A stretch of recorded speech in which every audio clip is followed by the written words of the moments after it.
દોસ્તો, મોટી ઉંમરે મોતનો ડર સૌને લાગે તે સ્વાભાવિક છે, પણ તેનાથી મનમાં તણાવ વધે છે અને બીપી, અનિદ્રા, હાર્ટ એટેક જેવા રોગોનું પ્રમાણ વધી જાય છે.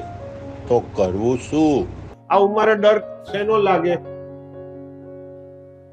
આ ઉંમરે ડર શેનો લાગે? મોતનો ડર. એક વસ્તુ લખીને રાખો, બધા લખીને રાખો, જેનું જીવન છે એનું મોત નથી.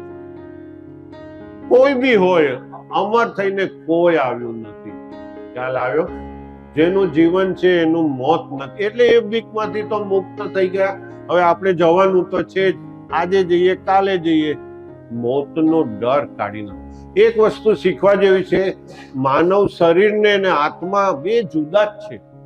આત્મા પોતાનું શરીર બદલે છે. તમે ભગવદ્ ગીતાના અધ્યાય વાંચજો. આત્મા મરી શકતો નથી, આત્માને કોઈ બાળી શકતું નથી. તમારો આત્મા શરીર બદલી રહ્યો છે, તો બદલવા દો ને, એમાં શું ખોટું? અમુક જીર્ણ થાય, કપડું ફાટી જાય તો નથી નવું શર્ટ લે. શરીર પણ જૂનું થાય. જૂનું તો થયું રે દેવળ મારું, જૂનું તો થયું. મીરાબાઈએ ગાઈ નાખ્યું છે, સાચી વાત છે. જૂનું થાય એટલે એ શરીરે બદલાવવું પડે. આ વસ્તુ મનમાં રાખશો તો ક્યારેય તમને ડર લાગશે નહીં.